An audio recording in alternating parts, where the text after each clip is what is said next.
Narito po ang News TV Quick Response Team sa tanggapan ng PNP Highway Patrol Group Task Force Nimbas dito po sa loob ng Campo Crame sa Quezon City. 2 araw matapos ang aming eksklusibong ulat sa raid sa umano'y imbakan ng mga nakaw na sasakyan sa Cainta Rizal. Lumuta ngayon ang ilan sa mga biktima ng nasa likod ng umano'y grupong sangkot sa carnapping. Eksklusibo nating nasubaybayan ang paglantad ngayon ng ilang biktima ng grupong nasa likod umano ng mga sasakyang nasa bat ng PNP Highway Patrol Group nitong Miyerkules. Mga SUV at luxury vehicle ang ilan sa mga nakita sa property sa Cainta Rizal. Ayon sa mga biktima, pinangakuan sila ng grupo ni Enrique de Guzman na rerentahan o di kaya'y bibilhin na ang kanilang sasakyan. Pero nauwi lang daw ito sa perwisyo at gastos. Ang ilan sa kanila may mga negosyo o may trabaho gaya ng isa sa kanila na isang OFW. Nakapangalan ang ni-raid na property sa EGCD Transport, isang car rental company na pag-aari raw ng grupo ni na Enrique de Guzman. Nakapagpiyansa ang mga suspect na si de Guzman, kapatid na si Fernando at ang mga kasabwat na sina Maria Concepcion Caido Yaptinchay at Rowena Tina Santana sa mga kasong carnapping at estafa. Nadakip din ang pinsan ni Caido pero ngayon ay magiging saksi laban sa grupo dahil ginamit umano siyang ahente. Nakapanayam ko po kanina mga kapuso ang ilan sa mga biktima.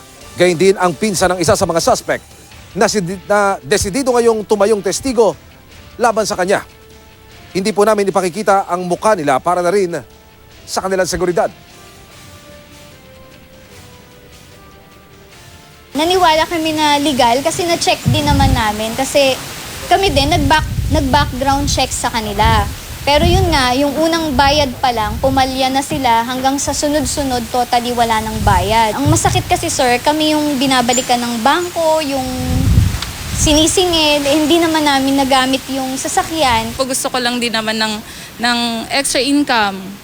So pinasok ko po yung sasakyan ko doon sa rental. Laking perwisyo po sa akin kasi nanganak po ako ng wala sa tamang buwan. Napakalaki na po ng gastos ko, sir. Nasa mahigit na po 1 million lahat. Nakakailang palit na po ako ng lawyer. Wala po ako nilolokong tao. Anong nangyari po sa akin yan? Patawarin ako ng Diyos kung ano po naiisip kong gawin sa babae na yan. Napapanood ko lang sa TV. Ito, may mga naloloko tapos biglang ako pala masasama din sa ganun. Tapos ang dami ko sanang plano sa buhay. Hindi mo magawa kasi feeling mo, pag lumabas ka, baka hulihin ka. O kaya baka sabihin ng bangko, tumatakas ka kasi dapat mag-a-abroad ako. Hindi ko magawa-gawa. Nagtiwala ako sa kanya kasi pinsan ko siya kadugo ko siya Ngayon ako ang pinaharap niya sa lahat ng mga tao na to. Dahil sabi niya, magtago ako. Sabi ko, hindi ako magtatago. Kaugnay po ng development na iyan sa naturang kaso, mapakipiling natin live ang tagapagsalita ng PNP Highway Patrol Group, si Police Lieutenant Colonel Richie Claraval. Colonel Claraval, magandang hapon. Welcome sa QRT.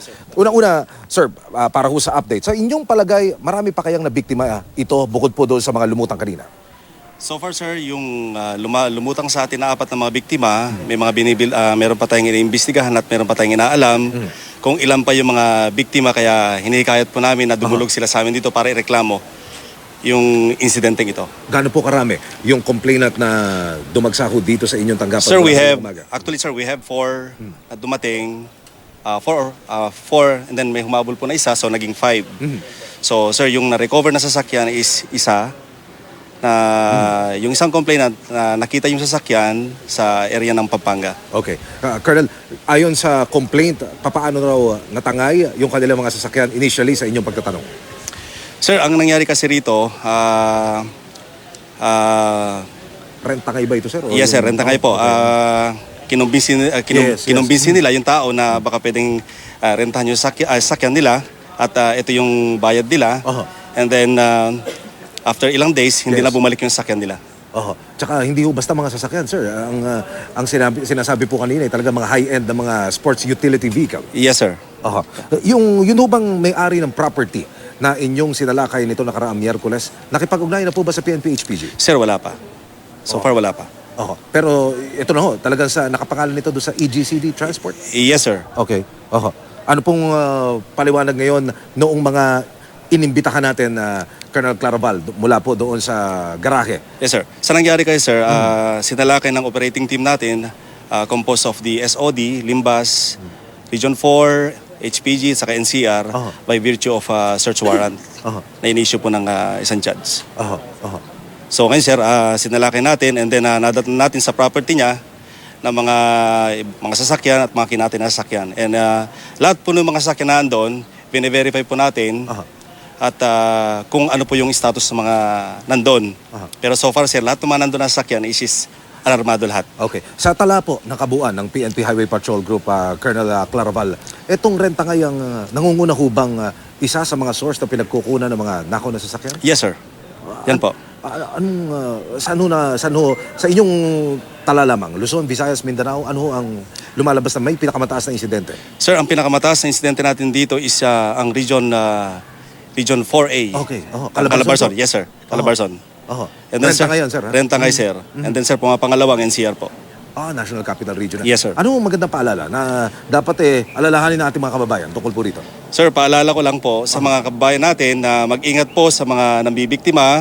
Pag may nagbebenta po ng mga second hand na sasakyan natin, kailangan isang guni at kailangan pumunta muna sa HPG para malaman natin kung ano yung status ng mga binebenta nilang sasakyan.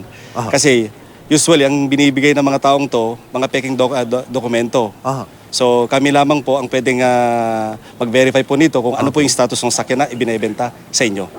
Kanina ho, ang binabanggit Colonel Claraval ng mga complainant, sila ay pawang naalok na magnegosyo at sa pamamagitan nga nitong car rental, kikita sila ng 30,000. Yes, ano sir. naman ang magandang paalala para sa ating mga kababayan? Sakaling sila ho ay maalok ng ganyang klase ng sideline ng negosyo. Yes, sir. Paalala ko ulit sa mga ganito na nabibiktima na kailangan i-double check nyo, maging listo kayo kung sino man itong mga kausap ninyo, kung ano ba sila, kung lehitimo ba sila, kung meron ba silang mga business permit, kung anong katayuan nila sa buhay, alamin nyo po dapat yan. At ngayon po, kung duda po kayo sa kanila, magsadyang lumapit po kayo sa amin para matulungan po namin kayo kung ano po yung mga dapat nyong malaman tungkol sa ganitong klaseng sistema. Yung pong ilan pa, Colonel, sa ating mga kababayan, ang sinasabi ng ilan nating mga kasama dito, baka natatakot na mag-file ng formal complaint. Ano ang mensahe nyo sa kanila at sa inyong palagay nga kanina, Yes, sir. marami pa? Yes, sir. Sa totoo lang, sir, takot nga sila mag-file ng complaint kasi ang kinakatakot nga nila rito, yung mabalikan sila Okay. nung mga irereklamo nila. Ano yung masasabi ng PNP HPG dito? So, ang kwan lang Dapat po, ba sila mga ambassador? hindi po. Ang kwan lang po namin na sa kapulisan po, 24 hours naman po namin na binabantayan ang kalsada at mga nasasakupan po namin. So paalala lang po sa mga ganito, mga biktima na mag-ingat lagi. At laging magtanong po sa mga kapulisan po natin dahil lahat po ng mga pulis natin nakakalat po sa kalye. Colonel Claraval, bilang panghuli, ano ho yung hotline ng PNP HPG? Sakali hong meron silang mga complaint, mga sumbong, ano ho?